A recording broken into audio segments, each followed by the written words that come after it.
It's a gorgeous day out there, and I realize it's a little chilly in here. It's still April in Houlton, Maine, so I certainly encourage you, if there's a warming option in the parlor. If you need to wander that direction anytime during the service, the rocking chairs are right next to the fireplace, which is always good, and of course the coffee machine is also a good warming option.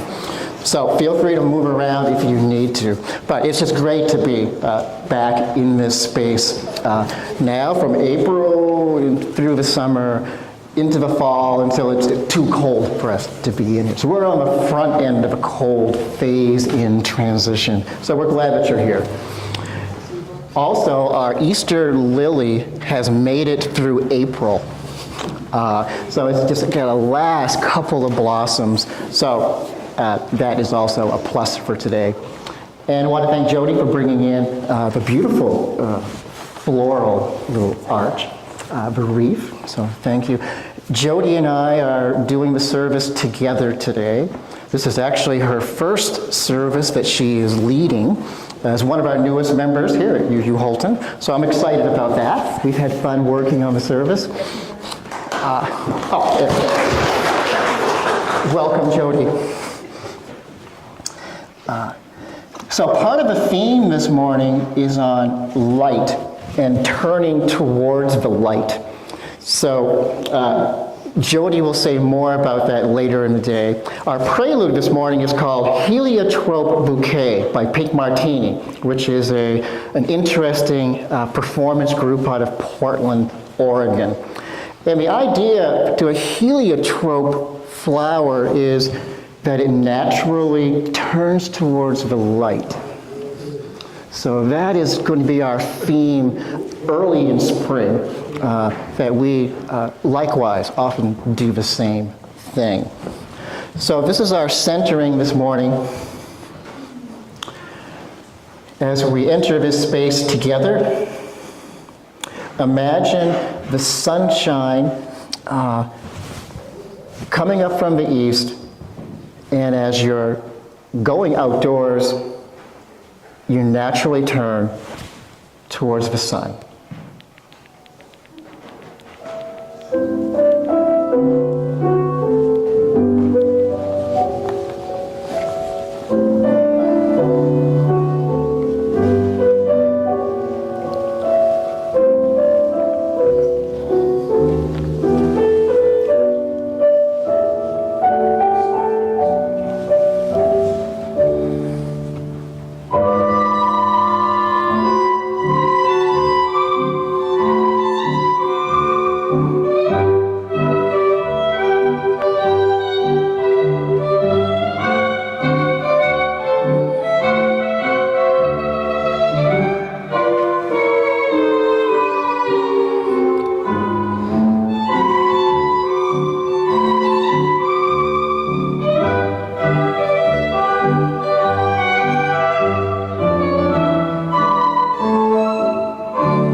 Let us find our center this morning. Our lives are busy. They can be a bit chaotic at times, especially in spring. So many odd jobs and work to do. So let us breathe. Use the breath to bring you back to center.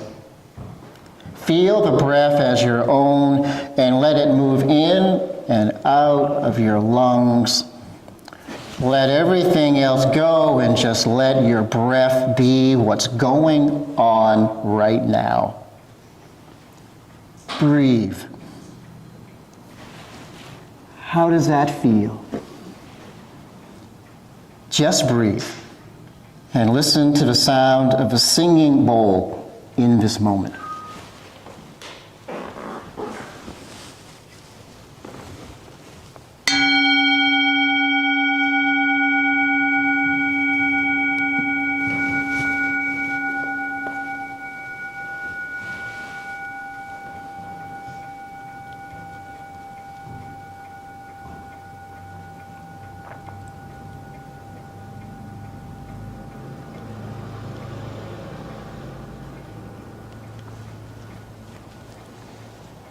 And listen to the sound of the traffic driving by our gathering this morning.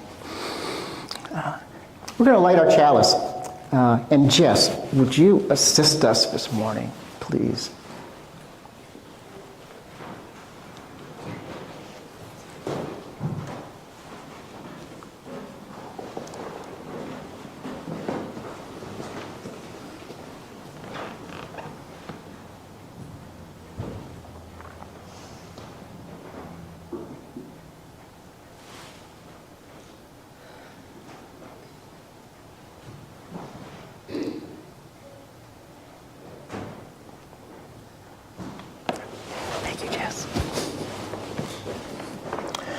We light our chalice today as the light of the true.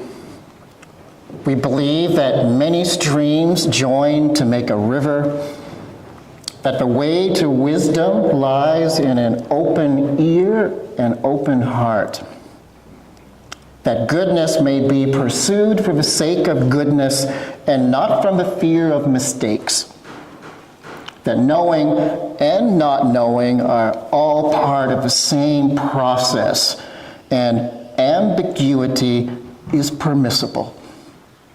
This is the light of the true.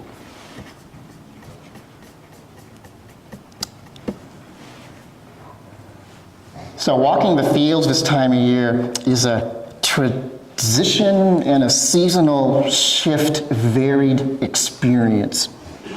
Sometimes frost, sometimes water laying in the lower parts of a field, sometimes mud, lots of times mud. I came across a wild turkey and a deer yesterday crossing the field on the way to the stream. Life and green sprouts are making their first foray into these warming environs, and so are we. So opening words this morning is a poem by Mary Oliver, one of my favorites, titled, "With Thanks to the Field Sparrow, whose voice is so delicate and humble." This is from her 2009 collection of poems from the book titled Evidence.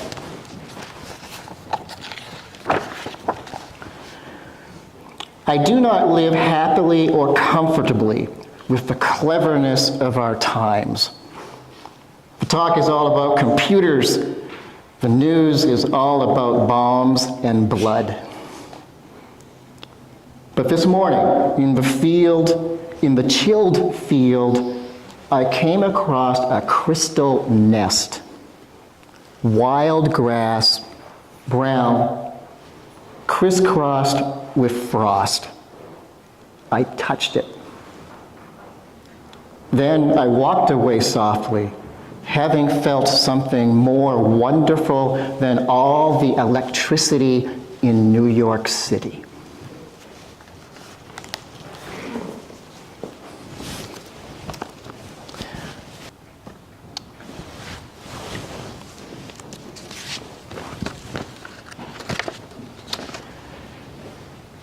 Our group reading this morning is found in the back of a gray book, number 695, as a reading from Project Ploughshares on peace. And we're going to read it in unison. And let us stand, please.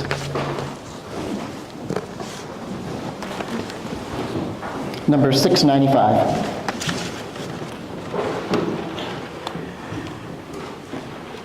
Lead me from death to life, from falsehood to truth. Lead me from despair to hope, from fear to trust.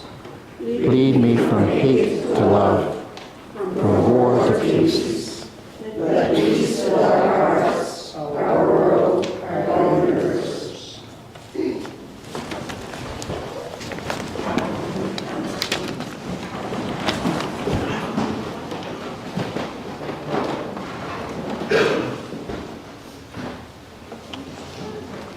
So our offertory this morning was selected by Jodi for the service. It's a selection I had never heard before. The title is Two Steps from Hell, Victory. It's an instrumental, and it's quite intense as it leads up to drama of whatever Jodi's about to say today. The light and the dark in spring as it is advancing forward. So for our offering, the pishka is on the back table, which we collect for local needs in our area, in our own congregation. So feel free to get up and contribute to that. The fofo organ, Friends of Frisbee organ jar is on that back table as well. We're constantly collecting funds for our beautiful organ. There's a building fund jar back there. We have lots of jars, and there's also a plate that's going to be circulating along. If you want to give to each one of those items, that's fine, or just select one or two. We'll leave that up to you. Here we go, Jodi.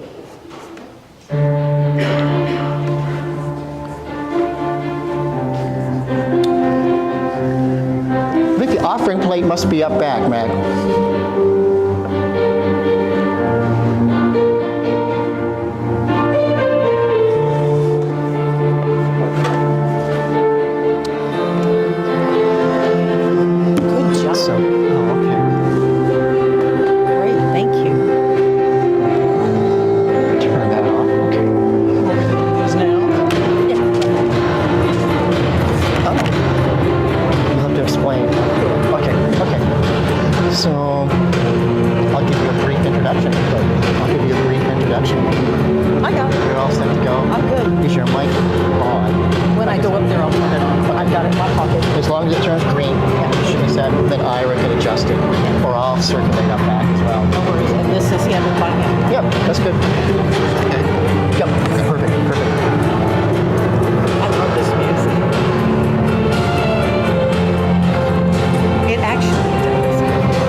They picked a good day to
Well, I told Jodi we'd have her on by 10:30. So Jodi, this has been great. I'm excited to be able to introduce such a new friend who's become such a big part of who we are here, and sharing this continuing theme that we've been working on the same sermon in like 4 to 6 different parts between all the presenters this spring. So this is, again, a post-eclipse address, summation. So give a round of applause welcoming for Jodi to come and share this morning.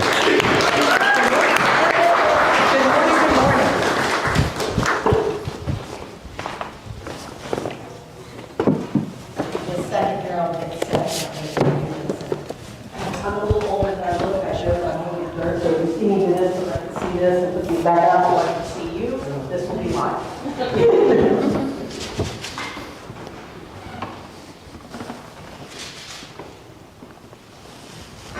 Oh, good morning. I'd actually like to start out by taking a minute. Can you hear me? Did this go away? Okay. There we go. In and out. Other side. Other side. This one? Okay. Make sure I have that right for you. Okay.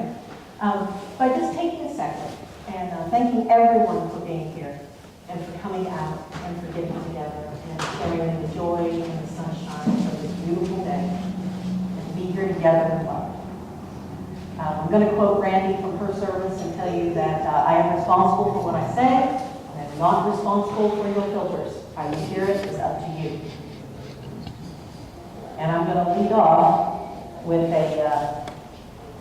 believe it or not, a Franciscan benediction that I found. It's actually considered a blessing. It says, "May you be blessed with discomfort at easy answers, truths, and superficial relationships, so that you may live deep within your heart. May you be blessed with anger and injustice and oppression and exploitation, so that you may work for justice, freedom, and peace. May you be blessed with tears to shed for those who suffer pain, hunger, and war, so that you may reach out your hand to comfort them and to turn their pain to joy. And may you be blessed with enough foolishness to believe that you can make a difference in the world, so that you can do what others claim cannot be done, and bring justice and love to our world. So mote it be, and amen."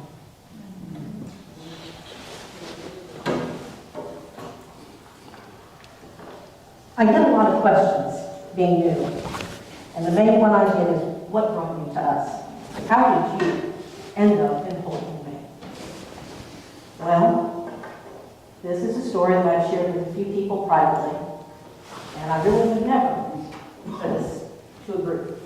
So today, we're going to set everything aside, and I'm going to tell you how we got here. The truth is, I never had a really great relationship with my mother. It was a terrible one.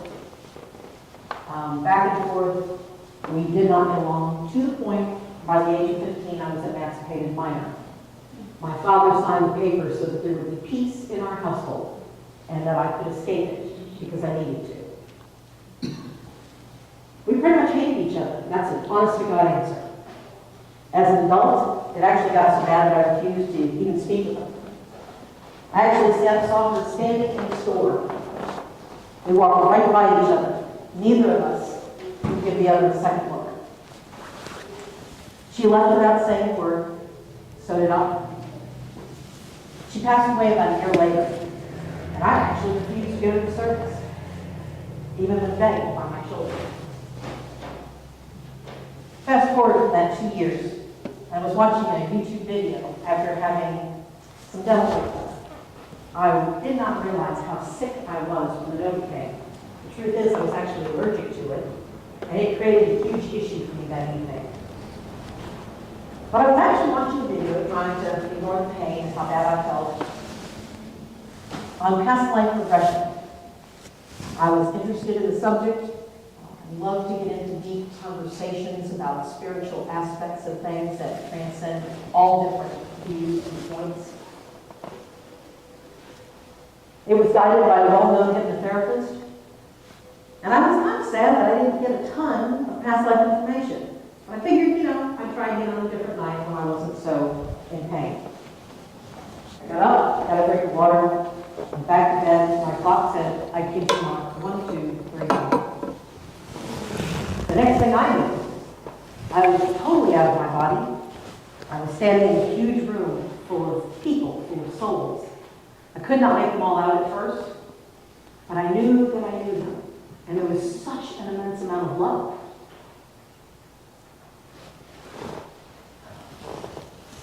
It was never ending.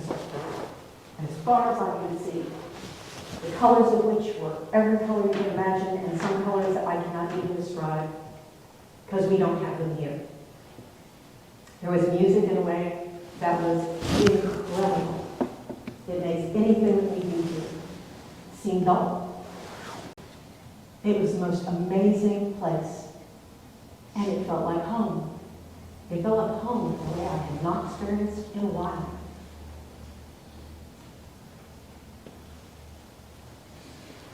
Growing up, food was a big deal for us. We had an Italian background, German background, and the two groups just loved to feed people. So there were always people, there was always food. And in this room were rows and rows and rows of these long banquet tables full of every kind of food you can imagine. And as I was looking out at these souls, and it was starting to come a little better into view for me, I noticed one soul very clearly. I would have known it anywhere. And from behind, she looked exactly like she did when I saw her last. It was my mother. She had been very heavy at the end, and from the back, I could see her head. I could see her favorite outfit that was on, which was her red shirt and her black pants that she wore all the time because she loved it. Made her feel powerful and special. And I decided, quite frankly, to avoid her. You know, here's a trauma. And so, in doing so, I decided I was going to back up. And I was going to push myself this way so that she didn't see me. And I figured I would just go this way and find out what this is all about, because this is amazing. Where am I at? Why am I here? The problem was she turned dead toward me. She looked me dead in the face, and she was totally different from the other side. She was thin and young. Like I remembered her when she was probably 22, 23. And I was probably very, very young. But the long hair, the thin, beautiful. And as I tried to go away from her, she turned toward me and she said, "No, my beautiful girl." And she reached toward me, and her arm got longer, and the people, the souls on this side, pushed me toward her. There was no way to avoid this reunion, whether I wanted to or not. She looked at me and she said, "I know that you think I owe you an apology." And I do, but not for the things you think I do. Those things, we contracted with each other long before we ever arrived here. We set this up. We put it in play. And then she told me that she was sorry. That she couldn't tell me in this lifetime how sincere she loved me. Because it would have changed who I became. That I was needed. That it was important. And that every person that I was going to come in contact with was going to be very special and needed.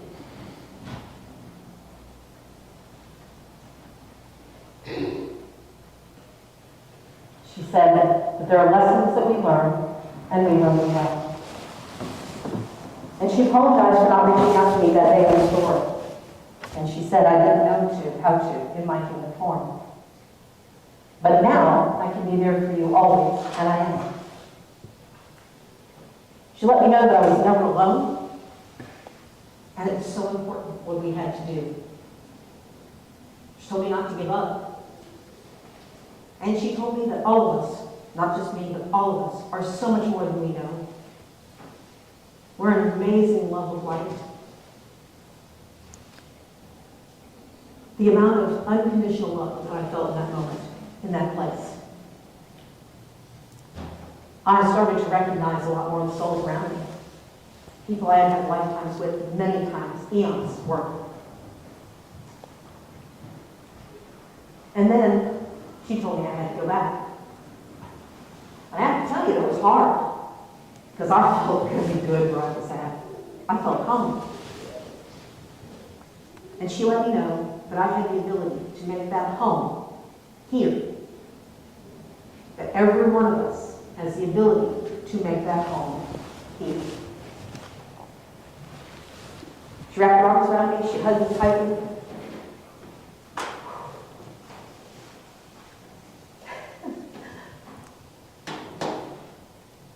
And then she sent me back, being the mother that she always had been. I found myself sitting in my bed, and my clock showing only 23 minutes had passed. It felt like eons.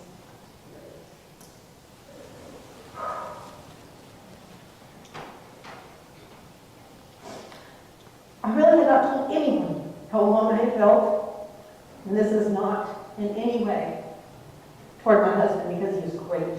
He's phenomenal, and he backs me in every corner. However,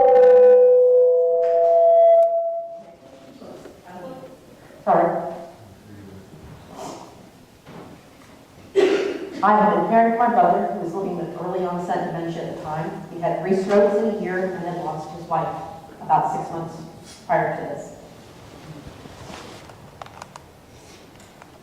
Any fear that I had had, any feeling of being overwhelmed was gone. All of a sudden, I knew what I needed to do.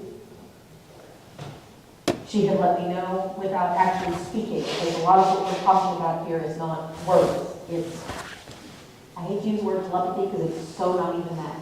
It's just a knowing. The fear of losing the people around me that I did have, it all just vanished. No fear of death, because now I know. Now I know. There is no such thing. We transition from one place to another, and this is but a school. This is a place to learn, and a place to grow, and a place to reach out and help each other. I am positive of the love that I feel. And since then, I have had several very sincere contacts where she has let me know exactly where I need to be.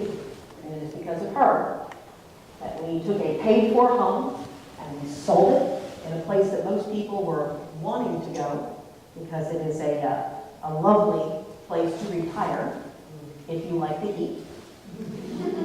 And I do mean eat. The experience opened my soul, and it let me know that I was so not alone. But what I needed to do was to find people that I was supposed to touch, and that were supposed to touch me. And so we set off in a 31-foot RV with 2 cats, 5 dogs, and 4 people. At the time, I was 54, and I was the youngest one of the group. So, when we say it doesn't matter when they call you, you go, you go.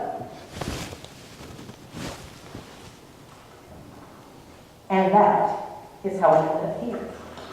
I was directed to this place. We stopped at several different places and looked. Wasn't ever the right field. Even in Bangalore. I mean, oh great, lots of places to shop at. It wasn't about that.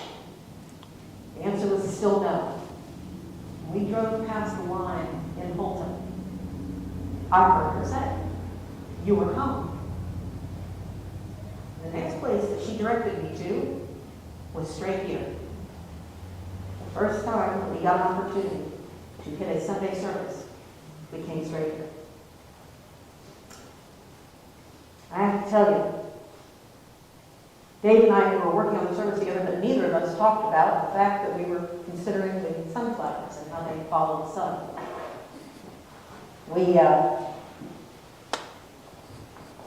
But yet, we are both here talking about a similar situation. We have come out of the darkness. The sun has now risen and it's out and it's beautiful. There will be days of clouds, but with us together, working like we did for the Eclipse, and we can continue this in so many forms. We can take what has been the energy here, and we can move it forward. The question is, what direction do you want to go? But I have to tell you, I am sick and tired of apocalypse and dystopia and the endless endgames, culturally and reality streaming period. It's just dumb. I get it. We have death-obsessed, and I hate to use the term monkeys at this point, trying to modernize our morality so that we don't feel so bad about dying alone. But enough is enough. None of us die alone. I've been dealing with this rubbish my whole life. I had 100 deaths at school because of nuclear possibilities, eating covered eggs and vaults, listening to endless rants. I'm done. Do I think the world is safe? No.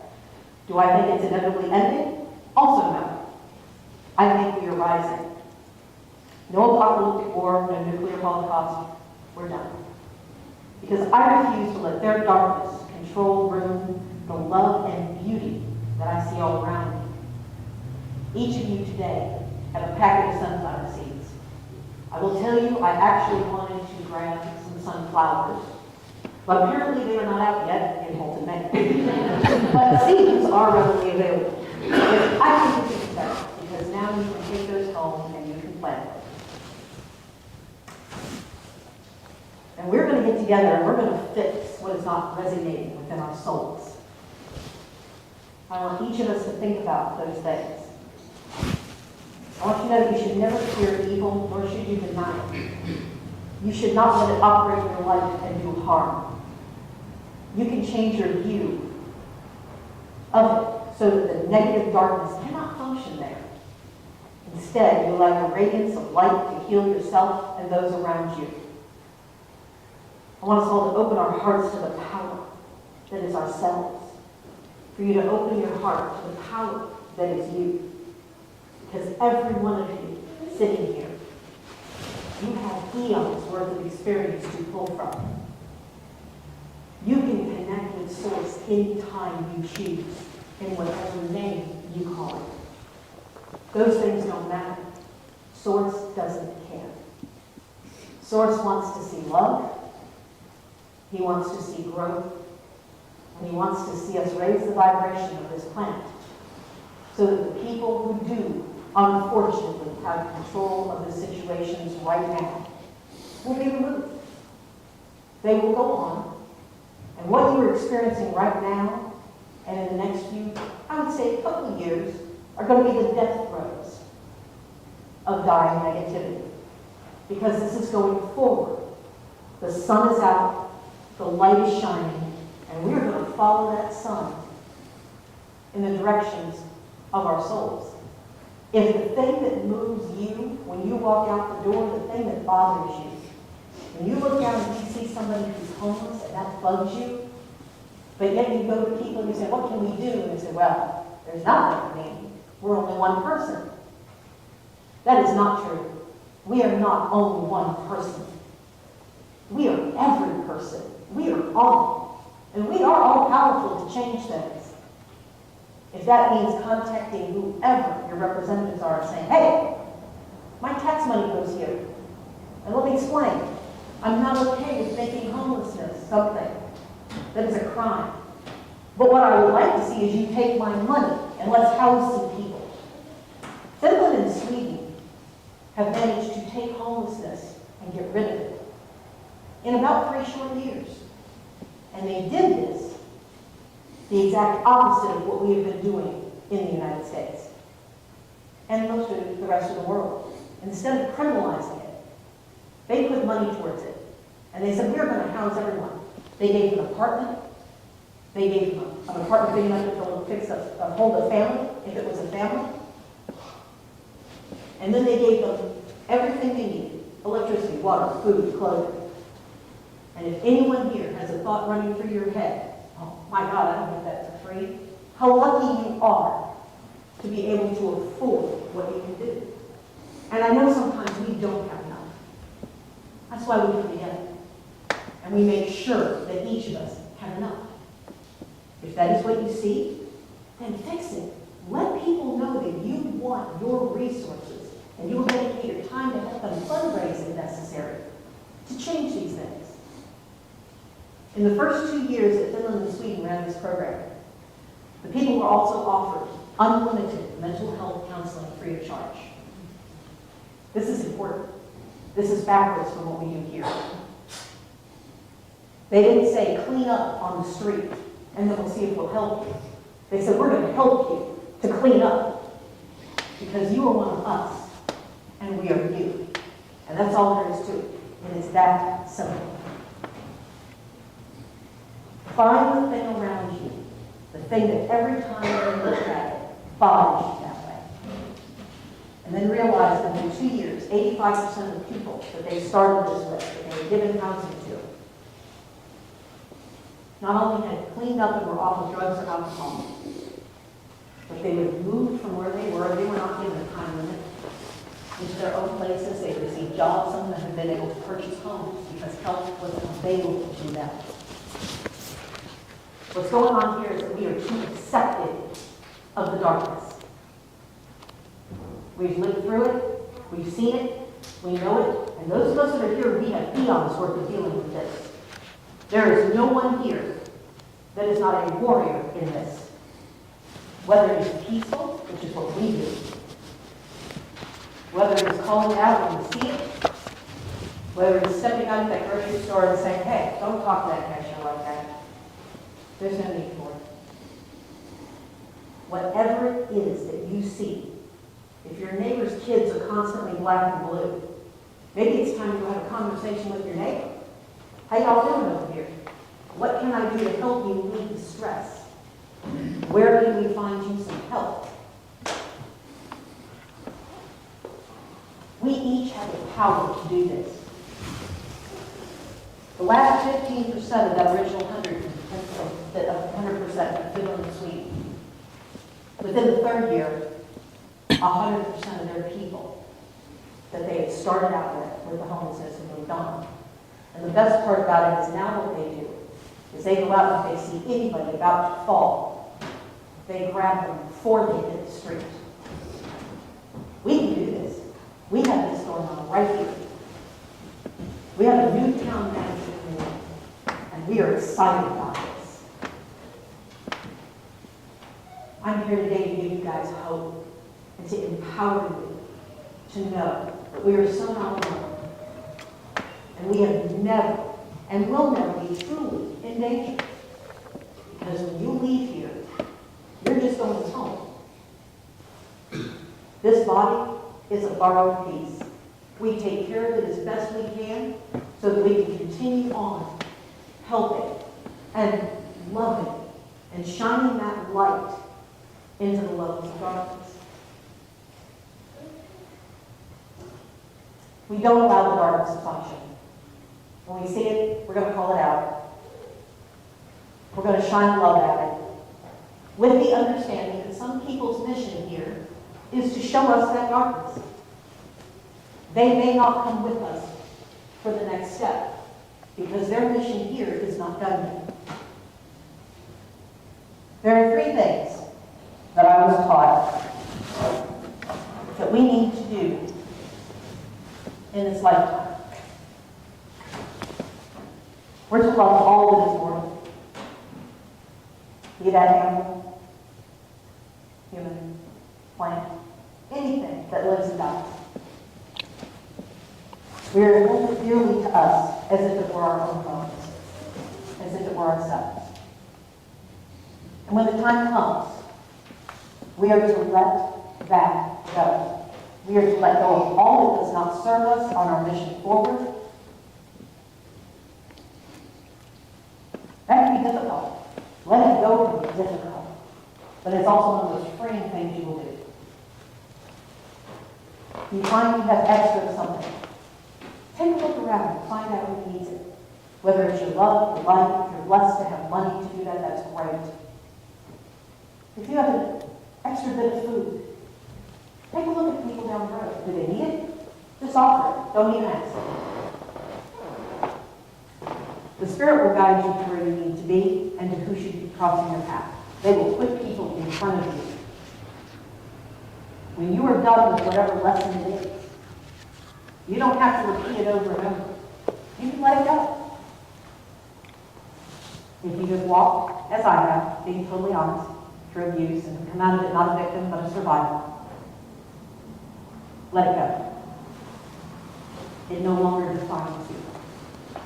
You now get the chance to define it and to change the things that you want to change in this world. There is so much love and so much light. And this place is very special. People seated here today are very special. I usually open to a little bit of questions, but this is kind of a deep subject. And if at any point any of you would like to come to me personally and talk, because I know that sometimes asking questions in public can be difficult. I don't want you to feel that way. I want you to be able to grab me at any point, and I want to make you time to sit with you personally. And you can ask me anything you want to know. And I will tell you what I know about it. If I don't know, I will help you find the answers. We are here to work together. We are here to work in love. And I hope when you leave here today with your sunflowers, that you go home and you plant those. And from this point on, when the darkness decides to rear its head, I want you to grab whatever beverage you like, whatever people around you that you love, and go pick yourself a sunflower and tell it to go piss off. And that is the end of my talk. Thank you.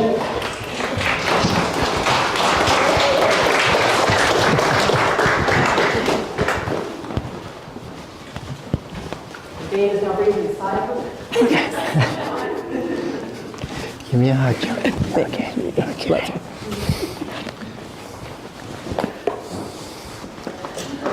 Thanks, Jodi. Turn towards the light. It's a simple message. Well, I remember the first Sunday that Jodi showed up in Lahua, and we have a guest book in the back of the church. And I looked at it after the service. There was categories of, leave your email address. There's also a fax number category, which we don't use too much these days. But there's also a question of, what can we do for you? And what was interesting, Jodi had crossed that off and said, no, what can we do for you? So I knew something was up at that point. And I said, well, who are these people? How do they find Houlton, Maine? And the story continues. So again, thank you so much for the message. Thank you all. And the sunflowers, the soil may be a little cool and dampish to plant them just yet, but hold on to those for a spot. We're going to extinguish the chalice, and then we have a few announcements, and we'll talk a bit.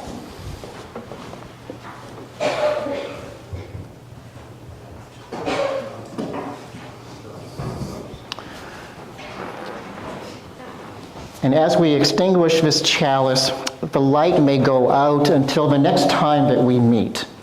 But carry with you words spoken, observations, the feeling of this space until the next time we meet.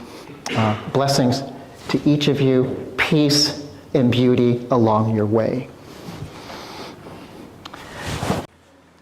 We want to thank everybody for tuning in today. If you'd like to show your support, please hit the like button, subscribe to our channel if you're not already subscribed, and help us out by sharing this message by clicking the share button. If you'd like to make a monetary donation to you, Church Houlton, there is a link to our online donations in the video description down below. And again, thank you so much and have a blessed day.